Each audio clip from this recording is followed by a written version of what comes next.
24 years ago, there was a girl 4 years of age was sitting in front of her porch in home in India in front of a huge crowd where few kids were playing cricket. She was cherishing this packet of gems. Gems are chocolate flavored buttons similar to M&M, which she got as a reward because she got first rank in the class. As she was opening this packet of gems and she was getting one gem out of it and eat it, she found a kid waiting near her and asking her that gems. She happily gave that gems to that kid.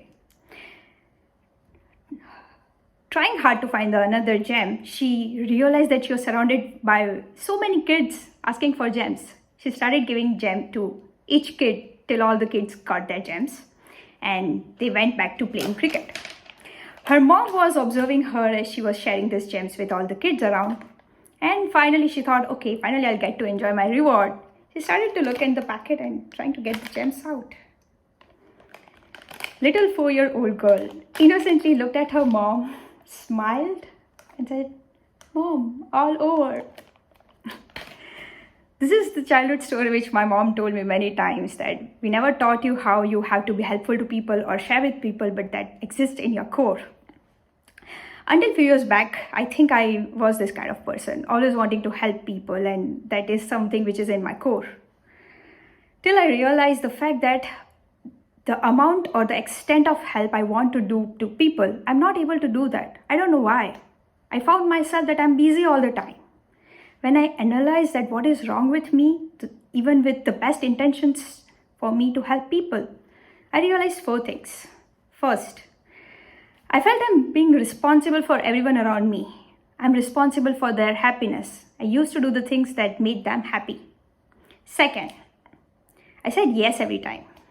Whenever you're saying yes to someone, you're always saying no to someone, which I didn't realize. For example, if a friend wanted to go on a movie with me for 3 hours, which I don't even want to see, I did not read the books which I wanted to read sitting back at home and saw the movie which I didn't even want to see.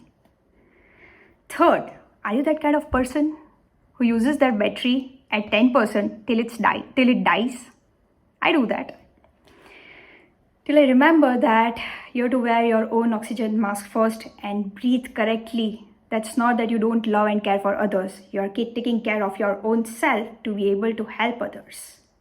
I used to help people and I used to die before making sure that I'm fine. Till my best friend analyzed this and told me that, "Ishwaki, your cup has to be full first in order for you to help someone. Not only that, your cup has to be full and it has to flow in abundance. So that you can give whatever is in the cup is for yourself and whatever is overflowing is for others." And fourth, in the name of helping, I was filling in the gaps. Just remember your time when you started this job or current job of yours. You must have mentors and teams who were trying to help you, who were trying to enable you to do your job. They were not filling in your gaps and they were not taking your responsibilities. I realized that in the name of help, I was actually doing harm.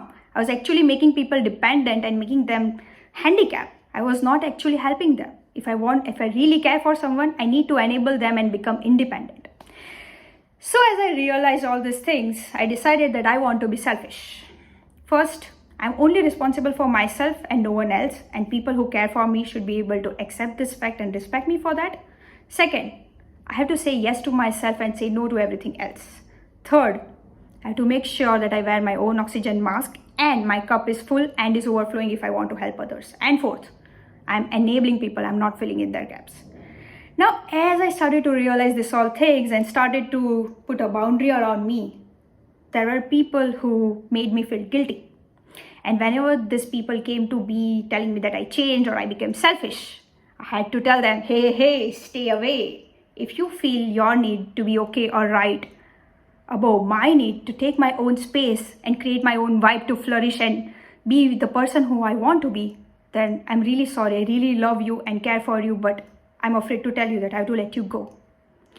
So how do you figure out that when do you want to draw these boundaries? How do you accept someone wholeheartedly and you want to make sure that they accept you as well?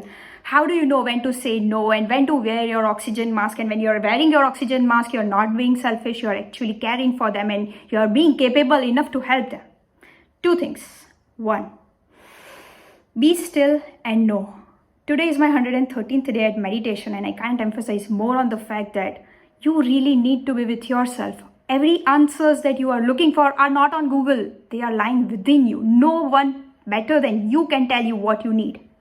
And second, know your goals and values. Goals are the destination and values are the directions that you are going to maneuver to make you reach that right destination. So today, 24 years after, I'm standing with the smart box of gems, and I'm going to make sure that I calibrate it right to be able to give these gems still to the people who need it. But I am going to make sure that my cup is full. Thank you.